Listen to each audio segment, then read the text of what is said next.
Hey everybody, just was going to do a quick video today showing how to set and test your calibration on your vehicle. I know it's a little bit of a complicated thing. It takes a couple of minutes to do, and without a whole lot of direction it is kind of tough.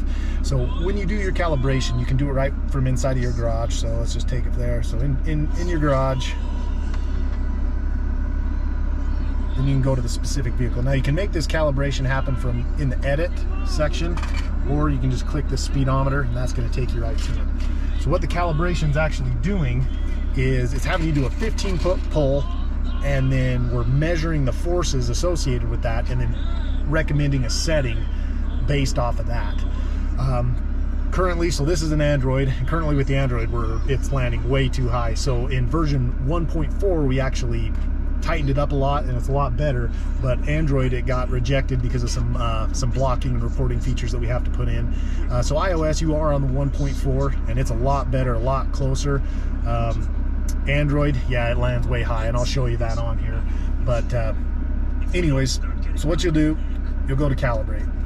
Go ahead and accept the terms because you are doing a race, but it's a very short race. Click OK. All right, now once you're ready to go, it's going to do just like a normal race. We're going to wait for the GPS accuracy. Once we're ready there, we hit the tap to stage screen, and then we're just going to do a pull like you would normally do. So full launch.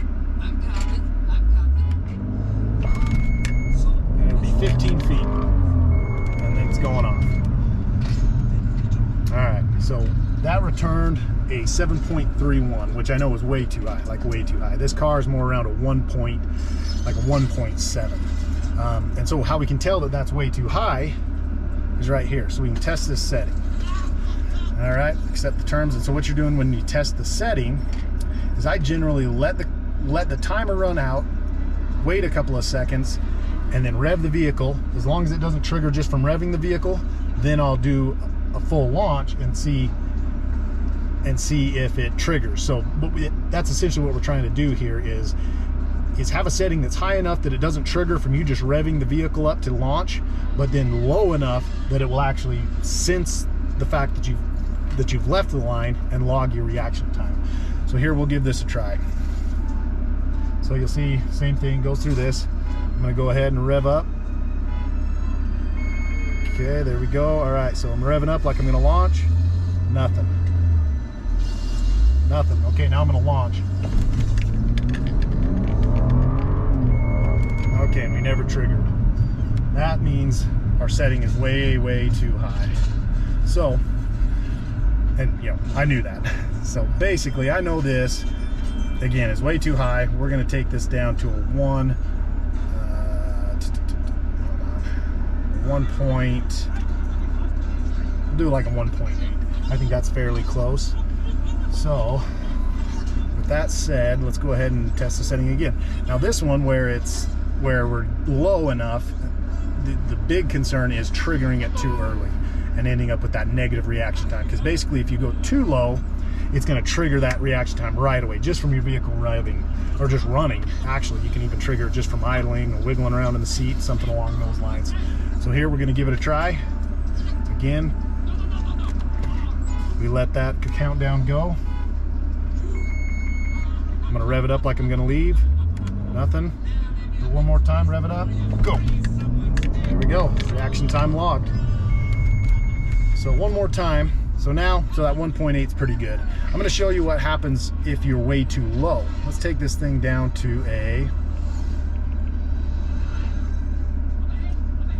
we'll just go real low, like a 0.3, which is way, way, way too low. We're going to go ahead and test that setting.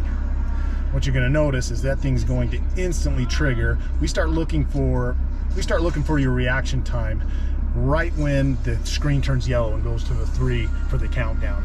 So if your setting is way too low and basically you're triggering from just vehicle vibrations, it's going to trigger instantly. You're going to end up with like a negative 2.9 or 2.8, somewhere along those lines. Let's watch and see here.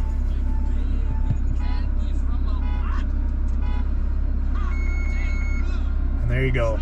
So 2.72, so that reaction time is way, way, way too low. just cancel that. So yeah, like I said, it's something that's pretty important to get right.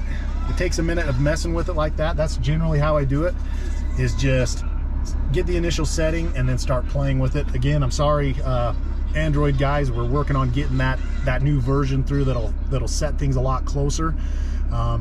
But just know that you're gonna have to adjust it down quite a bit. As you saw right there, it was landing at like a 7.3 and I had to take it all the way down to a 1.8. You're gonna have something similar. Feel free to reach out to me and I can show you, or at least give you an idea. So if you can give me what your initial setting was, I can give you an idea of what you actually need to be at in order to get there. So anyways, we're going to take this back to our 1.8.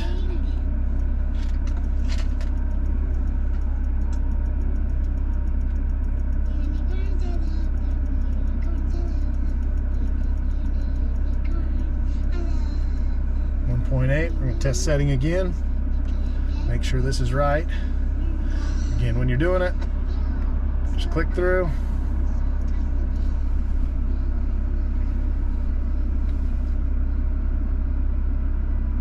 Waiting for the accuracy. There we go, we're ready. Verifying speed. There we go.